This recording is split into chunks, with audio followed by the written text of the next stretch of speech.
can't believe this country is the least visited place on the planet.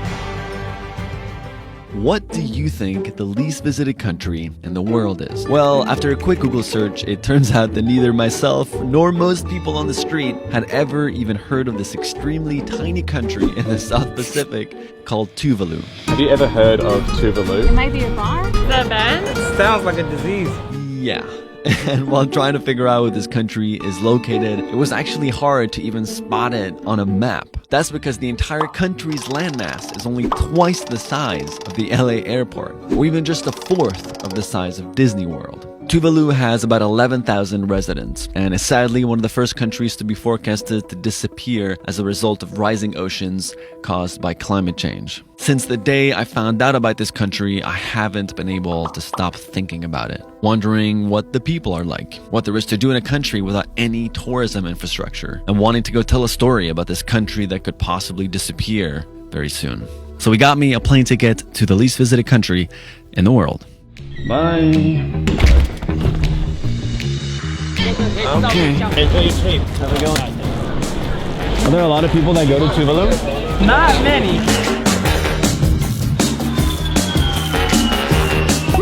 Just a quick stop in Fiji and the domestic airport. It's pretty small. Boarding flight number 2. Hello. Thank you. Tuvalu.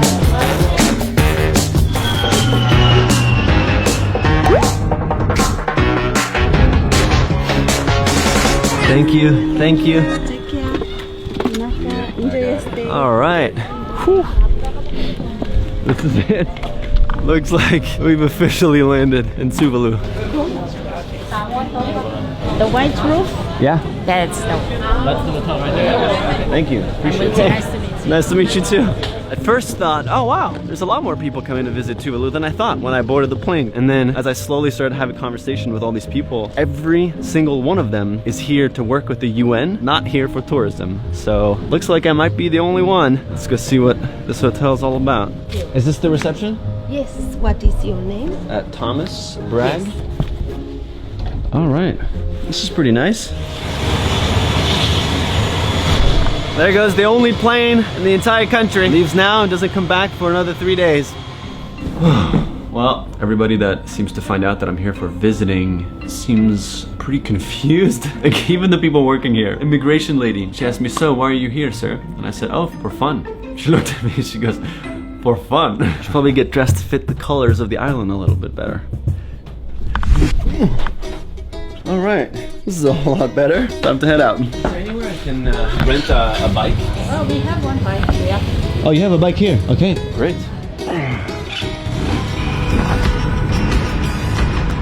Wow, the ocean water is so clear. Hello, hi. I'm moving to Tuvalu. I'm staying here, boys. Sorry.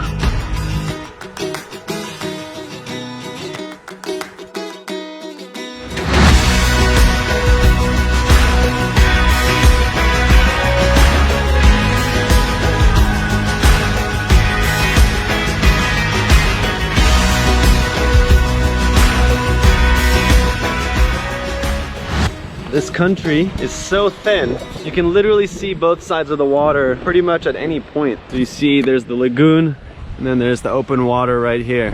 Pretty much every single person that I have crossed so far, walking, is waving and saying hi. Already just first impressions, like, love this place. How did I find Tuvalu? I googled what's the least visited country in the world, and then I found Tuvalu, so I was like, oh, I have to go and see it. I've been on this island for about 4 hours now, and I still haven't seen a single other tourist. It is sunset time, which means the locals have taken over the airstrip and turned it into their soccer field, their volleyball field, and all sorts of different activities going on right now. I think I've spotted my first tourists on the entire island. Hi, I'm Thomas. Thomas? I'm Sarah. Good to meet you, sir. Come sweaty. That's all good, Thomas. You're on our team, which is this side we got.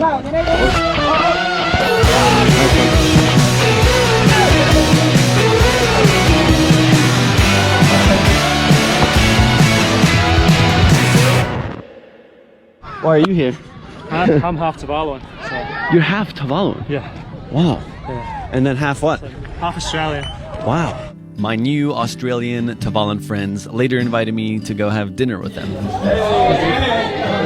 Have you guys ordered already? Yes. Okay. They then invited me over to their grandparents' house where some of their family still lives and explained to me a bit more what growing up on the island was like. Can people sleep on this? Yes, correct. There's mattresses, but most of us prefer the mat. It's so crazy to imagine that you grew up here.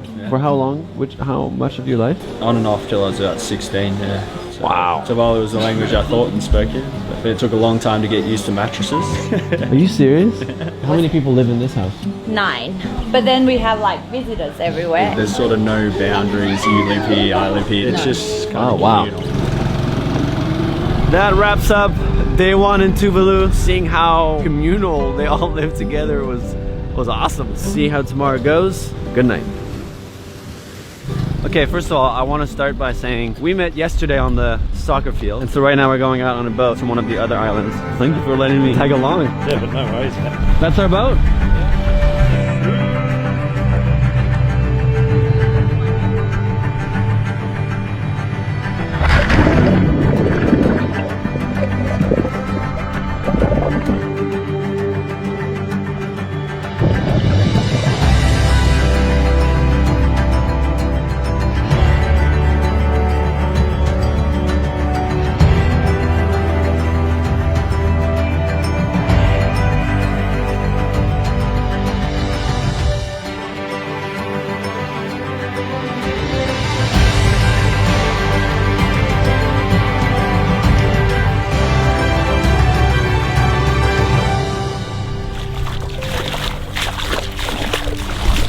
I think we have found our little paradise. I can't believe this country is the least visited place on the planet. I mean, look at this. This is like out of a dream. Like when you picture like a deserted paradise island, this is it. This is apparently one of their grandfather's old compound. I don't know if anybody still lives here. Yeah. What? Yes, Fury's on the boat. Yeah. Are you from Tuvalu? Yeah. You watch Yes Theory? Yeah. What? What's up, man? That's amazing. Yeah. Do you live here on this island? Yeah, I live here. That's awesome. Oh, man. Damn, cool, man. Dude, you're probably Yeah. the only like Tuvaluan Yes Theory. I'm pretty sure it's just me. Yeah. So you live here with your mom? Yeah, mom, my dad, my sisters. Pretty much just a simple life. That's all we need, though. So you grew up here? This is your childhood home right here? That's amazing.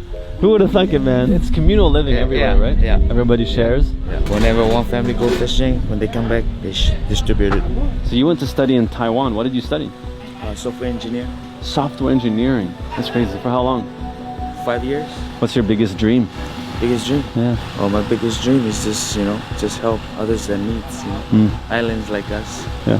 Especially climate change. Yeah. I'm living the life Yeah. that is affected.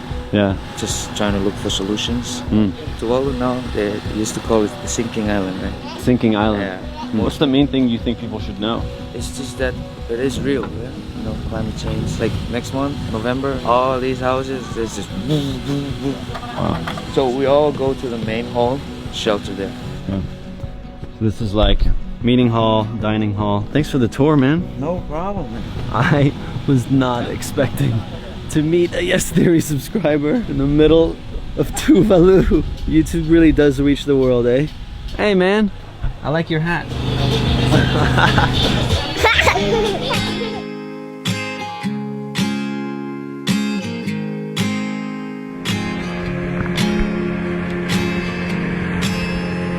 By the end of the second day, I still hadn't fully comprehended how seriously the people of Tuvalu take their communal living.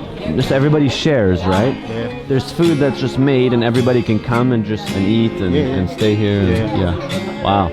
This local ended up explaining to me something really interesting about Tuvalu. That at some point along your upbringing, you can end up calling one of your best friends your brother or your sister. And at that point, that person literally becomes a part of your family. And when you both grow up to have kids with your separate partners, you then all move in together in interconnected houses and raise all the kids as a community. And so did you have a friend growing up that you called your brother and then he became your brother? Yeah. You have that? I have. Wow. I went home that night feeling grateful and amazed by everything I had just learned. What's up, bro? I want to gift you something. Let's see what I brought with me. Oh yeah, sick disco. Dang. Try it, see if it works. Dang. I got a sick disco for you. Yeah, that's dope, dude. It fits you well. Dang, thanks, brother. Dude, thank you. Remember the necklace I told you? Oh, that would be great. Yeah. This is Wow, that's beautiful. Thank you so much. This is like advanced. How long does this take? Forever, yeah? Give me a hug. Who makes these? my mom. Oh, your mom. Yeah. This is beautiful. Cool. Have a nice trip back. Thank you so much. I'm very happy. Dude, man. Yes, fam. Yes, ma'am. Let's I'm go. all the way up here, bro. I need more people around me. You know? Yeah. You want people to come visit here? Dude, 100%. Just come see what people here are all about. You know what they say, Tuvalu is the heart of the Pacific. All the love to all the Yes fam out there, wherever you are. Love you, bro. Damn, man. Amazing. Just checked into the airport to leave Tuvalu, and she wrote my boarding pass by hand. Just a quick reminder that we are still in the middle of freaking nowhere. Dude. Man, it's been so freaking awesome meeting you guys. I have so many necklaces. Okay. Tofa, see ya. Tofa. Oh man. Yeah, Tofa. Have a good one, guys. Bye. Oh man, when people say goodbye, you get these necklaces. Everyone's been so kind. For all of you who helped me right here, if you're watching this, thank you guys for making me feel so welcome. Time to go home. I had never experienced such a deep sense of community radiate from an entire country. From the moment I landed in Tuvalu to the moment I stepped back onto that plane, people were nothing but smiling, welcoming, and kind. I came as a stranger for only a few days and left feeling like I'd been adopted by this incredible and loving family. I feel grateful to have met our local Yes Fam representative and for having had the opportunity to feel connected to people living so far away and living such different lives. As I was walking out the door, the lady at the hotel asked me if I'd ever come back, and I usually just politely answer, of course, in these situations. But this time, I think I meant it.